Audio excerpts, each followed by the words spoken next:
Iran itu sudah mempersiapkan perang itu dari segala sisi, itu detail dipersiapkan. Itu yang menyebabkan sebenarnya kenapa Amerika Serikat dan IL ini menyerang Iran, sebenarnya itu alasan utamanya ya. Kita punya kesalahan apa sih sama Iran? Apa ya? Kabarnya ada kapal yang pernah disita ya. Kapal minyaknya Iran ada yang pernah disita. Di sini yang di Kalimantan itu tidak ke Iran, tidak menyampai ke Iran, malah pergi ke Jepang, pergi ke Amerika berulang-ulang kali, mengakomodasi kepentingan-kepentingan Amerika. Jadi kenapa ya sampai kalau melihat tiga hal itu, apa susahnya sih Pak Prabowo tuh? Sepertinya itu pertanyaan seluruh rakyat Indonesia.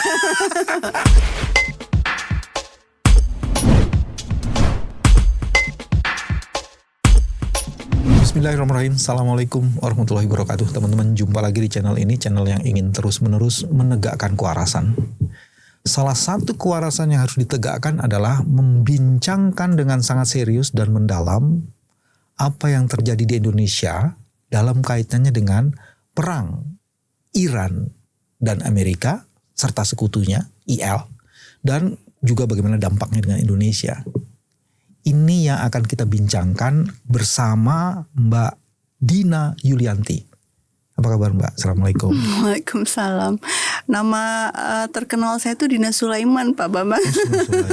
Nama Dina Yulianti nama asli. Oh iya. Tapi sering disebut Sulaiman nama suami atau nama orang tua? Betul, nama suami. Oh iya.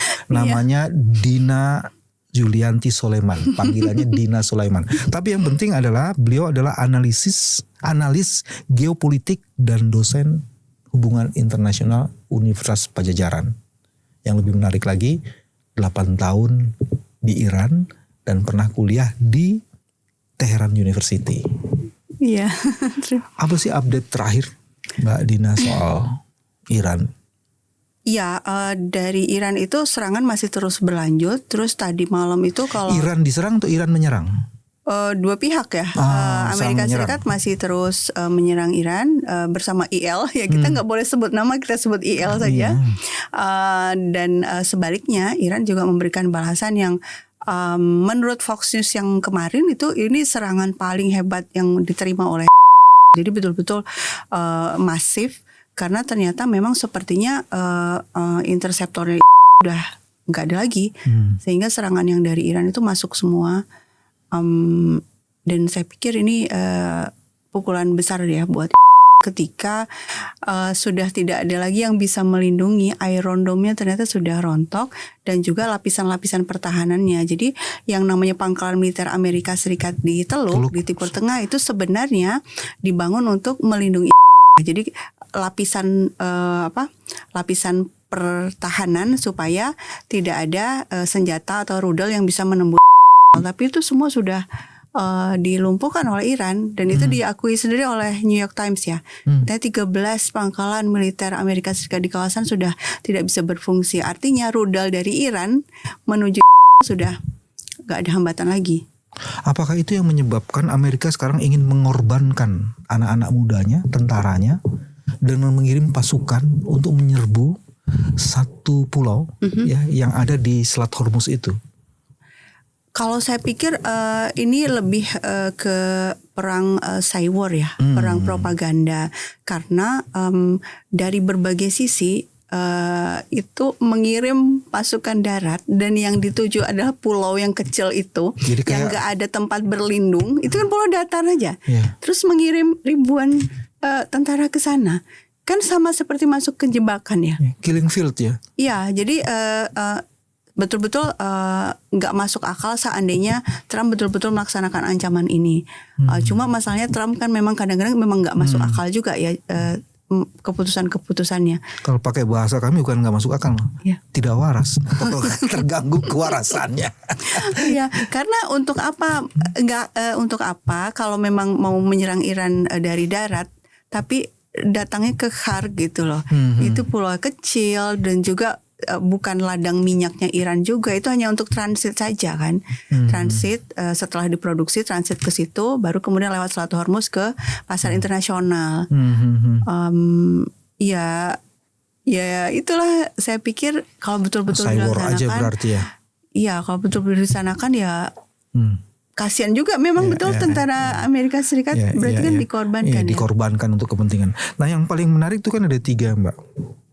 Bagian pertama yang paling menarik, ternyata Selat Hormuz itu bukan saja selat yang menyimpan bagaimana energi dunia itu bisa diselamatkan karena BBM kapal-kapalnya tanker laut itu, tapi juga dalam perbincangan udah mulai didiskusikan bahwa di sana juga menyimpan atau karena itu agak dangkal katanya ada serat optik, cyber optik atau optik yang dipakai di Sudan.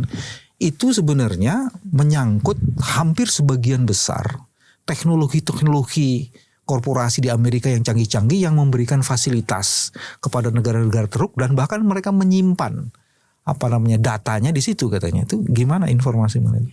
Ya, jadi Selat Hormuz ini memang betul-betul penting, betul sekali tadi ada serat optik, terus juga lalu lalang kapal di sana tidak hanya membawa minyak dan gas, tapi juga helium yang penting untuk industri AI, terus kemudian urea dan sulfur yang untuk pupuk dan kebergantungan dunia terhadap fertilizer, bahan-bahan untuk bikin pupuk dari itu kan zat-zat atau bahan yang turunan dari minyak kan, petrokimia.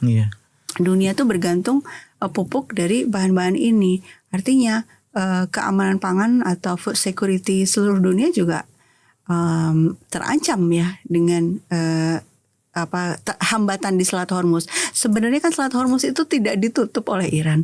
Cuma Iran mengatakan yang boleh lewat itu teman kami aja. Artinya sebenarnya negara-negara kalau memang ingin barangnya lewat dan dengan selamat ya harus tinggal berteman saja, kan? Iya. Sebelum ngomongin teman, saya mau naikin juga level perdebatannya. Jadi artinya Selat Hormuz itu dia menyimpan 3 hal ya. Kalau itu tidak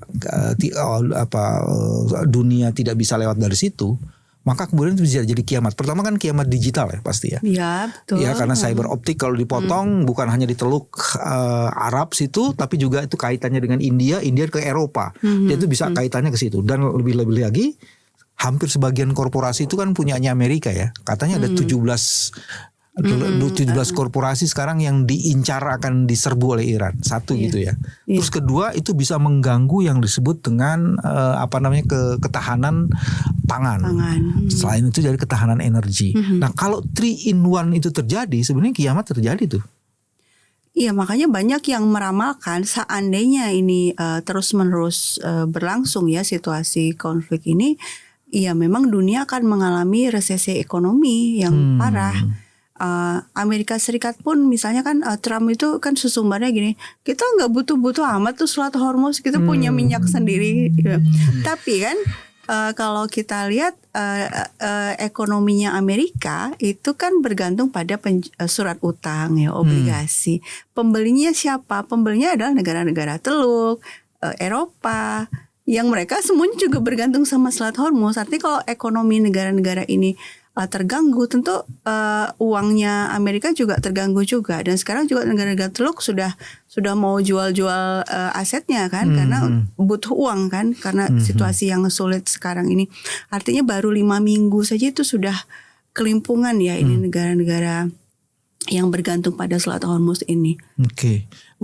Siapa sih itu 17 korporasi itu kayaknya semuanya kaitannya ke ini ya, ke digital ya, ada yang ke artificial intelligence juga kan kalau iya, Palantir itu yang terkenal banget. Palantir itu sangat membantu IL ya dalam perangnya di Gaza, karena kan IL ini punya teknologi untuk mendeteksi orang-orang. Jadi target-target yang di Gaza itu sebenarnya target-target yang memang betul-betul memang itu yang mau dibunuh. Sudah di capture mereka. Betul. Nah, itu kan butuh data yang sangat besar, storage yang sangat besar, dan yang membantu secara teknologi itu salah satunya Palantir. Nah, ini salah satu yang ditarget oleh Iran Palantir, juga dalam Amazon, Microsoft, Google, Nvidia, ada 17. Meta ya kalau ini. Starlink juga. Oh ya? Starlink ini punya dosa juga sama Iran kan. Jadi waktu aksi demo di Desember ya, waktu itu ada demonstrasi massa. Memang awalnya itu protes soal ekonomi. Tapi itu protes yang sebenarnya sah-sah saja, wajar. Pemerintah juga nggak melarang aksi protes karena memang ekonomi susah ya, karena inflasi tiba-tiba naik secara drastis di Iran. Tapi kalau menurut beberapa perhitungan, naiknya inflasi yang betul-betul drastis itu nggak mungkin terjadi alami, pasti memang dikerjain. Dan itu kemudian nggak lama kemudian Menteri Keuangannya Amerika kan akhirnya ngaku, iya memang kita yang ngerjain gitu kan, untuk memunculkan aksi demo itu. Tapi kan kemudian ditunggangi ya, jadi ada pihak-pihak yang memang sudah dipersiapkan untuk kemudian menembaki para demonstran, menembaki polisi, membakar gedung-gedung. Nah, yang dilakukan oleh Iran waktu itu dimatikan internet semua. Hubungannya dengan Starlink? Nah, yang bisa ada internet yang terdeteksi adalah berarti orang-orang yang punya Starlink. Dan nggak mungkin orang-orang ini punya Starlink, orang biasa punya Starlink kalau tidak berafiliasi dengan kepentingan itu. Jadi ada 40.000 unit ternyata yang terdeteksi, dan itu dengan cara itu terdeteksi ininya, jaringannya, ditangkepin lah orang-orang ini sehingga dalam waktu singkat bisa terkendali lagi situasinya di bulan Januari. Padahal itu sudah direncanakan dengan matang ya oleh Amerika Serikat dan IL. Dan mereka terbuka sekali kan ngomong di media sosial, orang-orang Iran silahkan turun ke jalan, kami akan mendampingi.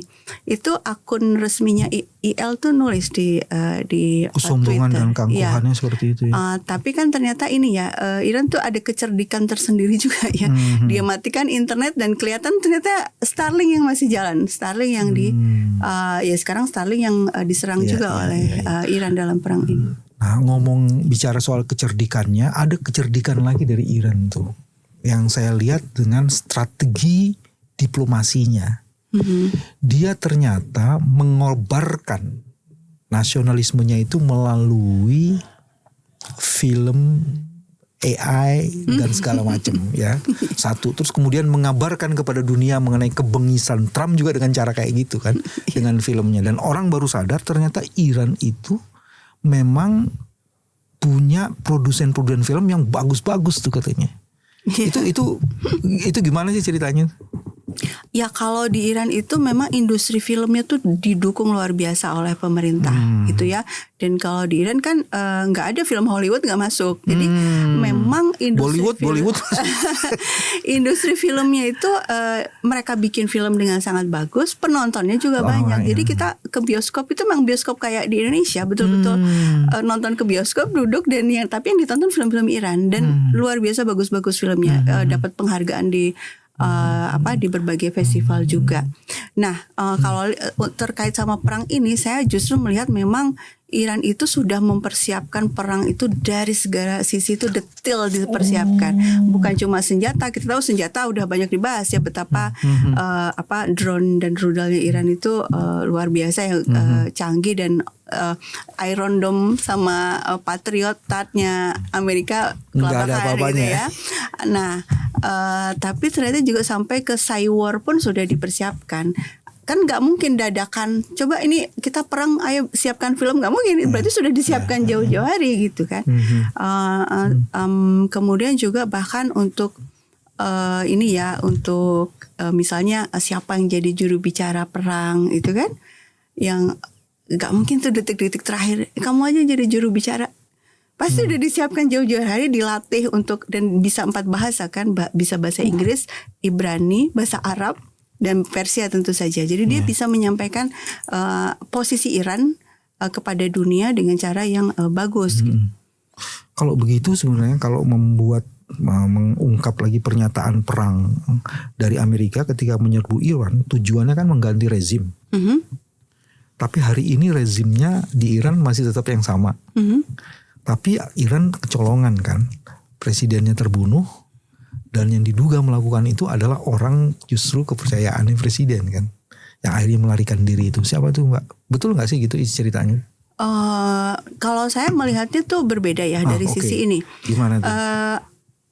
Bahwa pimpinan-pimpinan Iran sebenarnya yang terbunuh itu kan supreme leader ya, bukan presiden, yang Ayatollah Ali Khamenei. Supreme leadernya. Jadi Iran itu dia itu demokrasi sebenarnya, Republik Islam Iran, Republik. Jadi memang Republik ya, Respubliko untuk kepentingan umum kan ya. Jadi ada 3 pemilu kan di Iran. Pemilu presiden, pemilu parlemen, pemilu Dewan Ulama. Jadi ada dewan yang isinya ulama, 88 ulama, dipilih oleh rakyat. Yang supreme leader ada di mana tuh? Nah, ini mereka itu bersidang di antara mereka sendiri. Yang ulama dewan itu. ulama ini, mereka pilih siapa yang paling pintar di antara mereka.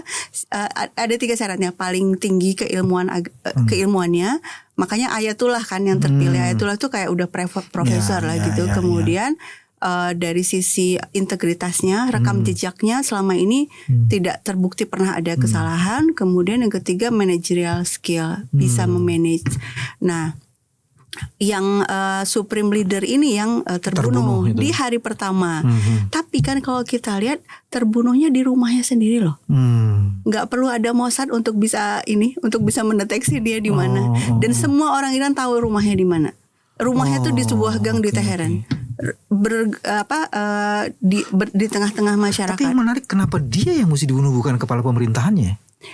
Karena memang nah itu yang kesalahan strateginya Amerika itu, mengira bahwa kalau supreme leader yang dibunuh itu di bawah itu hancur, karena memang framing selama ini adalah si supreme leader, si ulama itu adalah seorang yang betul-betul menguasai Iran semuanya, kata-katanya itu diturutin 100% dan dia punya istilahnya kekuasaan tanpa batas. Padahal tidak.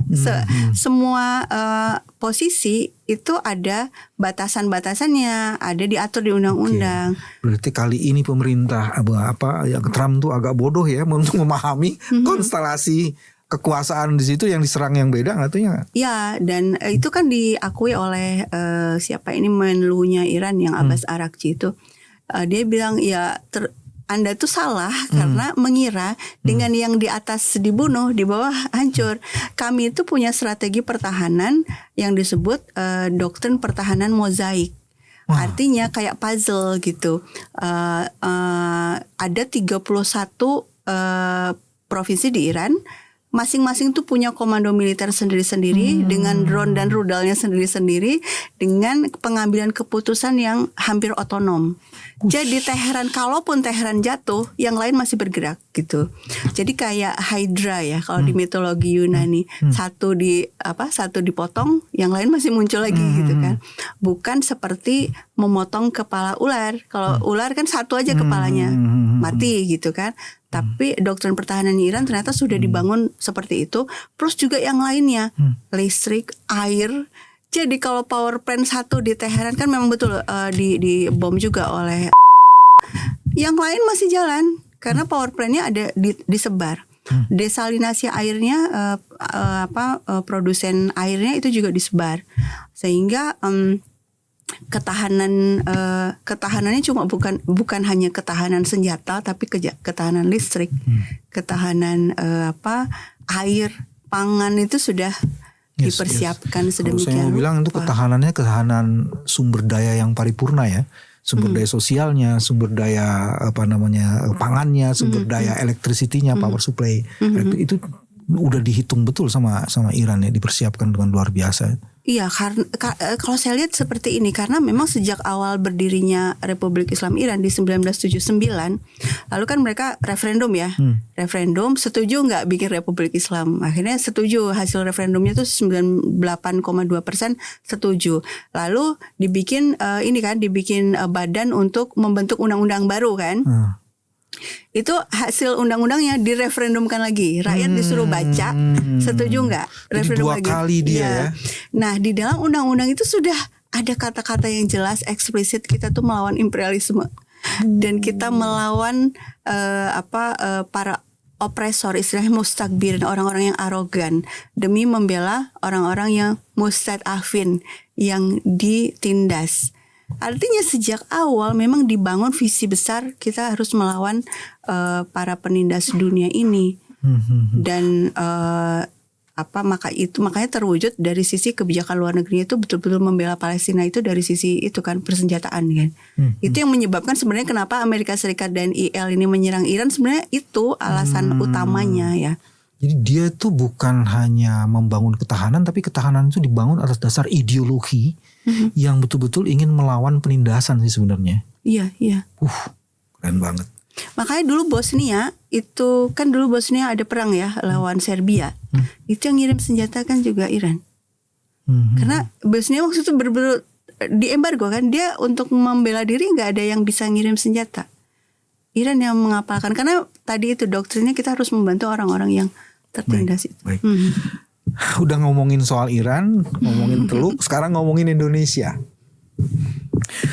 Mbak Dina, kan kalau situasi di Indonesia kali ini seperti ini, harga BBM yang luar biasa melonjak, dan Iran hanya membolehkan orang-orang yang berteman dengan Iran itu ada.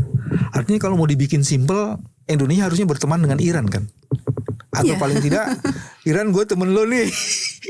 Atau mengakui kesalahan-kesalahan. Kita punya kesalahan apa sih sama Iran? Apa ya? Kabarnya ada kapal yang pernah disita ya. Kapal minyaknya Iran ada yang pernah disita. Di sini yang di Kalimantan itu.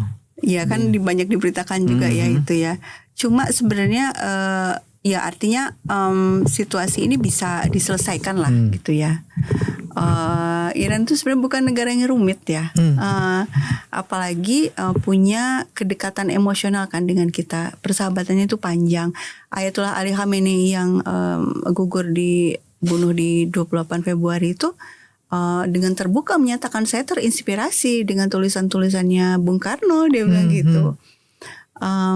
Artinya memang dari sisi kesamaan spirit itu ya, spirit perlawanan terhadap imperialisme itu kan kita juga punya. Makanya undang-undang dasar kita kan itu kan, pembukaan undang-undang dasar kita bicara soal bahwa kemerdekaan adalah hak segala bangsa dan karena itu penjajahan harus dihapuskan. Tapi tidak melawan. Ya. Dihapuskan tapi tidak dengan cara melawan. Ya, artinya sebenarnya secara dengan hanya mengecam aja, ini, Mbak. Kita punya peluang dan selama ini juga berteman gitu. Untuk kasus ini kita hanya tinggal menyatakan secara terbuka bahwa Iran berhak kok untuk melawan. Dan itu kan sesuai dengan pasal 51 Piagam PBB. Sebuah negara ketika diserang dia berhak untuk melawan baik itu sendirian ataupun meminta bantuan negara-negara lain gitu kan. Dan kemudian mengecam Amerika Serikat dari IL gitu. Karena itu juga melanggar pasal 2 Piagam PBB kan. Sebuah negara nggak boleh menyerang negara lain, menyerang kedaulatan negara lain.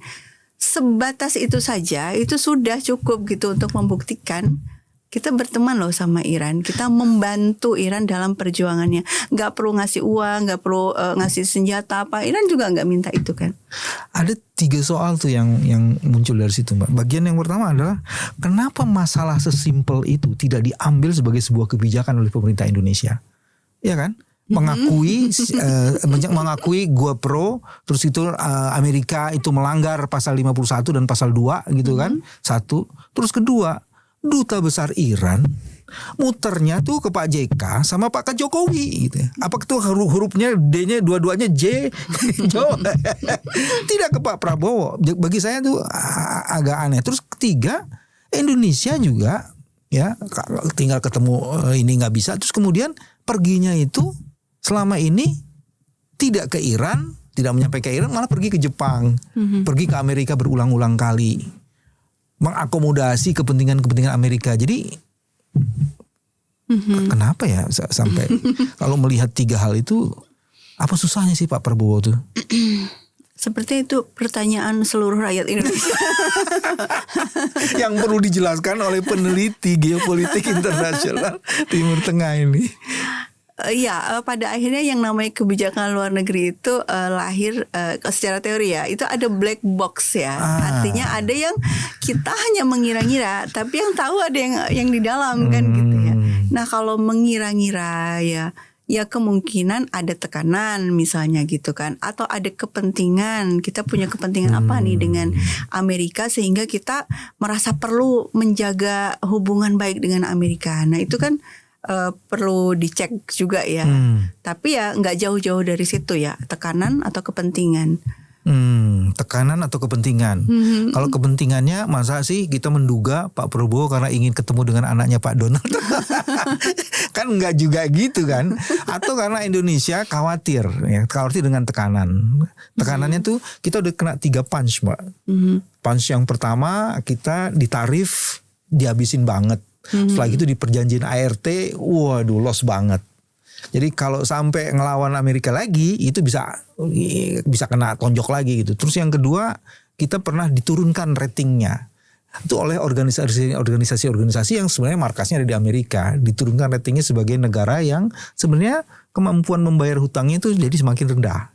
Terus yang ketiga, pasar modal kita juga pernah tuh kena inian dari Moody's. Moody's kan pusatnya ya di Amerika juga tuh. Apa karena itu ya Indonesia takut dengan tekanan itu ya? Ada hal yang menarik yang sering disampaikan oleh pemimpin Iran ya. Biaya untuk melawan itu memang mahal. Artinya kalau melawan ya pastilah di embargo dan lain-lain seperti yang dialami Iran. Tapi biaya ketundukan lebih mahal lagi. Artinya sebenarnya itu pilihan mau melawan atau mau tunduk. Sama-sama ada biayanya, tapi biaya tunduk itu jauh lebih mahal. Coba kita konversi ke uang tuh semuanya. Konversi ke uang gini. Jadi kita melawan nih, misalnya nih dari sisi Jadi kita melawan apa tunduk nih? Pilihan ya. Jadi kalau kita melawan, kan tadi khawatir ada tekanan kan. Yeah. Nah, tapi kalau seandainya kita sebenarnya nggak melawan frontal ya, kita mau berbaik-baik dengan Iran supaya aman nih urusan minyak, terus bahan-bahan pembuatan pupuk itu lancar. Itu kan kalau dikonversi ke uang itu kan besar. Kita ketahanan pangan terjamin, ketahanan energi terjamin. Tapi kalau kita takut untuk itu gitu, untuk mengambil keputusan itu, kita tunduk. Kalau dikonversi ke uang lebih mahal lagi gitu loh. Ruginya tuh banyak sekali. Pertama misalnya, kita mau beli minyak dari Amerika. Iya, kalau Amerika mau jual dengan harga murah pasti mahal. Amerika tidak ada kata teman nih, bisnis is bisnis kan gitu. Terus transportasinya akan sangat mahal karena dari Amerika ke sini bisa sebulan, dari Timur Tengah 7 hari sampai. Terus juga kemudian tadi itu pupuk dan lain-lain kita nutupi dengan apa? Berarti kan kita tambah lagi impor hal-hal yang terkait dengan pangan ini. Belum nanti biaya politik. Biayanya jauh lebih besar. Jadi memang resiko itu ada, bahwa kita kalau misalnya tadi itu mengambil, sebenarnya kan jalannya mudah, kita bicara sama Iran dan minta tolong ke Iran supaya urusan kita diperlancar untuk Selat Hormuz ini. Memang ada resiko tadi yang kata Bapak bilang, resikonya saham lah atau tarif dan lain-lain. Tapi resiko ini masih lebih kecil dibanding kalau kita ngambil jalan yang mudah tadi gitu, lebih untung. Nah itu kan sebenarnya pertimbangan dilakukan oleh para kementerian ya. Ini kan keputusan besar. Artinya Kementerian Perdagangan, Kementerian Luar Negeri, ya yang terkait lah pertanian, semua dihitung untung ruginya. Kalau ambil opsi A, ini untungnya, ini ruginya. Opsi B, ini opsi C, opsi D. Yes. Nah itu jadi keputusan tidak berdasarkan preferensi segelintir elit saja gitu kan. Harus jelas yang namanya istilahnya kita beli rumah aja kita hitung-hitung ya. Ongkos transportasi ke kantor berapa nih? Cicilan berapa? Terus nanti kalau ada banjir nggak? Terus dan lain-lain. Beli rumah untuk urusan pribadi saja gitu. Apalagi ini keputusan negara. Yes. Yang taruhannya besar sekali. Ini ekonomi kita kalau resesi seperti apa gitu. Yes. Kalau benar analis yang mengatakan dalam analisisnya ketahanan energi kita ini kan tadinya cuma 20 hari. Sekarang udah 11 hari, tinggal 10 hari lagi. Satu. Terus kedua, harga minyaknya meningkat terus. Terus kedua, tadi suplainya belum ada yang masuk. Ya kan, setelah itu banyak orang protes mengenai BOP dan ART. Udah gitu ada pasukan kita yang meninggal ya karena urusan diserbu itu di Lebanon Selatan. Ada 3 orang sekarang, baru 3 tuh, nggak tahu nambah lagi apa enggak. Ada 7 yang terluka kan, ada yang kritis juga di antara yang 7 itu. Ini artinya kan situasinya tuh kritikal dan genting banget gitu ya. Kalau misalnya hari ini Mbak Dina ditunjuk sebagai presiden gitu, apa sih yang paling mungkin, yang paling rasional dan paling waras mesti dilakukan? Kan ini ketika kan keputusan-keputusan itu ada yang jangka pendek, jangka panjang. Yang jangka pendek berarti kan mitigasi ya, secepat-cepatnya ini supply harus masuk. Ya masuk akal ya adalah kita bicara sama Iran. Bicara sama Iran. tunjukkan bahwa kita diplomasi itu kan kita akan mengingat-ingat ini loh, kita tuh berteman loh di 75 tahun gitu kan. Sama seperti yang dilakukan oleh Qatar. Qatar kan ngomongnya kan gini. Contoh ya. Ini Arab dan Persia ini sudah ribuan tahun bersahabat, hidup berdampingan. Jadi kita harus mencari cara untuk menyelesaikan masalah dengan sebaik-baiknya. Langsung nggak ada serangan lagi kan? Nggak ada serangan Qatar. Sekarang Qatar penerbangan udah normal lagi katanya. Nah artinya Iran itu bukan negara yang sulit sebenarnya. Dia hanya butuh jaminan Anda tidak membantu Amerika Serikat dan IL untuk menyerang kami. Dan Indonesia kan nggak membantu ya sebenarnya kan. Indonesia nggak ikut-ikutan kok di perang ini. Udah mau ngirim pasukan ke sana untuk perdamaian malah kan nggak mau. Iya, artinya Indonesia untuk urusan Palestina Indonesia juga firm kan. Kita membela Palestina, kita mendukung Palestina. Ya, jadi sebenarnya kita tuh bersahabat dengan baik, cuma tinggal sedikit saja. Yes. Apalagi tadi Mbak Dina udah kasih clue kan, Ayatullah itu ternyata sangat respect dengan Presiden Soekarno. Betul. Ya kan? Salah satu ininya yang diidolakan Pak Prabowo juga sebenarnya Presiden Soekarno ya. Betul. Jadi tinggal pakai clue itu selesai sih ya sebenarnya. Yang lebih menarik lagi sebenarnya Mbak, apalagi katanya ada informasi tuh akan terjadi demo luar biasa di pertengahan bulan ini karena situasi yang sangat kritikal. Jadi jalan keluar jangka pendek tadi itu menjadi sangat material dan relevan ya. Untuk diambil. Nah itu jangka pendek, jangka panjangnya kita perlu benar-benar memikirkan soal kemandirian ya, kedaulatan dari berbagai sisi, energi, pangan. Karena Bung Karno sendiri yang bilang kan bahwa kalaupun kita punya senjata banyak, militer banyak, pangan nggak ada, gimana kita mau bertahan gitu kan? Seandainya kita diserang oleh negara lain. Artinya untuk jangka panjang kita betul-betul harus melakukan hal-hal yang fundamental ya untuk membangun kemandirian bangsa. Kita bisa belajar dari Iran juga dari sisi itu Di embargo puluhan tahun tapi tetap bisa bertahan, berarti kan kemandiriannya luar biasa. Itu kita juga harus memikirkan dari sekarang ya. Jangan sampai berulang terus, orang lain yang perang kita kena akibatnya. Seandainya kita mandiri kan nggak perlu terlalu khawatir ya dengan apa yang terjadi di luar. Tapi seluruh informasi yang kita diskusikan tadi bisa disimpulkan Iran menjadi game changer ya di dunia hari ini. Saya pikir ya.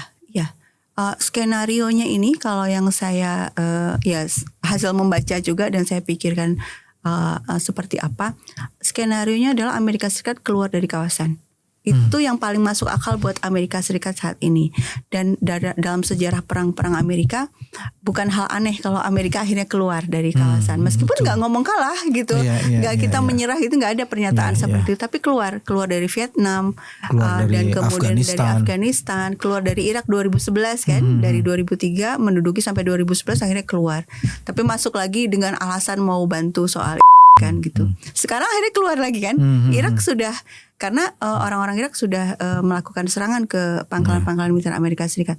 Nah, ketika Amerika Serikat keluar dari kawasan, artinya negara-negara Timur Tengah itu punya kebebasan untuk membangun ekonominya dan bekerja sama satu sama lain tanpa ada intervensi dari Amerika Serikat. Dan khusus untuk urusan Palestina, sebenarnya ini kan keresahan semua orang di dunia yang punya hati nurani ya. Ini kenapa kok Palestina 2 tahun digenosida dari 2023 sekarang udah 2026.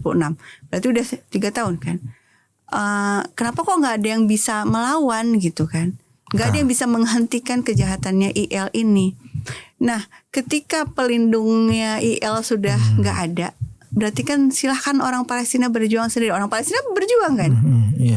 Tinggal artinya mereka akan merdeka kok. Orang Palestina tuh nggak butuh dikasihani untuk harus ada pasukan membantu di lapangan, enggak. Tapi mereka seandainya mereka diberi kesempatan untuk berperang head to head saja, IL-nya nggak dibantu lagi dari Amerika, mereka bisa menang. Artinya Timur Tengah yang selalu identik dengan konflik bisa selesai. Itu akan menjadi Timur Tengah yang damai, dan kita pun bisa mendapat keuntungan besar dari sisi ini.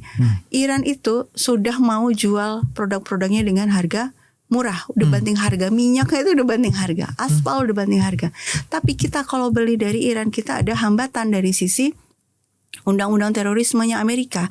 Jadi Amerika secara sepihak bilang gini, ini ya negara-negara pendukung terorisme itu ini termasuk Iran di situ. Siapapun negara yang mau transaksi dolar dengan negara-negara ini, kita kasih hukuman. Amerika aja yang ngasih ngatur-ngatur negara lain. Nah, bayangkan kalau ini sudah nggak ada. Kita bisa bertransaksi, kita bisa berdagang dengan Iran dan dengan siapapun sesuai dengan kepentingan nasional kita. Gitu. Mudah-mudahan ini bisa didengar ya oleh pemimpin-pemimpin bijak kita, bukan pemimpin bajak. Terus yang kedua yang menarik di Iran tuh sebenarnya dia bisa menjadi inspirator ya. Di tengah embargo dan tekanan yang luar biasa, dia bisa survive dan menjadi game changers di dunia. Dia memainkan geopolitik internasionalnya itu yang luar biasa sekali. Kecerdasannya dalam membuat berbagai macam perlengkapan perang, kecerdasannya membuat strategi pertahanan dan kedaulatan di berbagai sektor dan sumber daya itu luar biasa sekali. Jadi dia betul-betul yang tadi istilahnya mozaik ya. Pertahanan mozaik. Kalau kita kan pertahanan semesta kepada rakyat ya. Rakyat yang dikorbanin bukan membangun. Sebenarnya kita punya di Indonesia itu tenun ya. Mungkin sama kayak mozaik itu ya. Jadi kan tenun kan satu dan lainnya tuh terikat gitu. Iya. Betul kan Mbak? Jadi betul nggak setuju nggak dengan saya kalau ini disebut sebagai inspirator bagi Iya, saya setuju sekali. Tapi perlu kita cari ini akarnya di mana. Nah, kalau menurut saya akarnya di mana coba? Di pendidikan. Jadi Iran tuh nggak akan seperti sekarang kalau pendidikannya payah kan gitu ya. Apa yang dilakukan oleh Iran sejak berdirinya Republik Islam itu, pendidikan itu gratis dari SD sampai universitas. Kita MBG gratis loh Pak. Iya, ngambil dari dana pendidikan tapi. Jadi pendidikan gratis sehingga yang semua orang yang memang punya kemampuan itu bisa mendapatkan pendidikan yang layak sampai universitas. Tapi yang negeri ya, kalau yang swasta tentu bayar. Dan kemudian riset-riset itu betul-betul didukung. Nah yang baru itu kan ada Universitas Teknologi Tehran yang dibom sama IL. Terus udah gitu profesornya akhirnya konferensi pers, iya ini kami ini dibom karena IL tuh nggak mau kami maju, tapi nggak apa-apa, 2 minggu yang lalu udah ada satelit kami udah diluncur. Kampus loh ini, kampus itu udah meluncurkan satelit. Jadi 2 minggu sebelumnya udah ke langit. Jadi udah artinya kerugiannya tuh bisa segera dibangun lagi. Untungnya proyek besar mereka sudah dikirim. Kebayang ini tuh kampus tapi bisa bikin satelit dan sudah diluncurkan nih. Artinya itu memang risetnya itu betul-betul didukung ya. Terus yang ketiga boleh nggak kita sebut bahwa kehebatan Iran tuh dia membangun ideologinya berbasis pada partisipasi publik secara paripurna ya. Dia bikin aturan, ya kan? Setelah itu dikembalikan lagi untuk direferendum. Yeah. Di Indonesia tuh nggak ada tuh urusan kayak gitu tuh. Undang-undang Cipta Kerja dibilang ada yang disebut dengan mesti ke partisipasi publik untuk didiskusikan, malah enggak tuh. Jadi kekuatannya itu memang keberpihakan dan dukungan masyarakat karena memang partisipasi publiknya itu betul-betul genuine dan original gitu ya. Setuju nggak, Mbak? Iya setuju ya, karena jadi legitimasi pemerintah itu kuat karena memang dari awal ada kesepakatan gitu ya dari sisi sistem, dari sisi undang-undang. Teman-teman, Iran menjadi menarik untuk dikaji dan didiskusikan bukan karena kemampuannya melawan Amerika saja, tapi Iran mempunyai visi yang dahsyat luar biasa. Dan dalam sebuah kesempitan yang luar biasa dia bisa membangun kesempatan. Inilah cara kami menjaga kewarasan bersama Mbak Dina Sulaiman. Sampai ketemu lagi. Terima kasih. Assalamualaikum warahmatullahi wabarakatuh. Waalaikumsalam warahmatullahi wabarakatuh.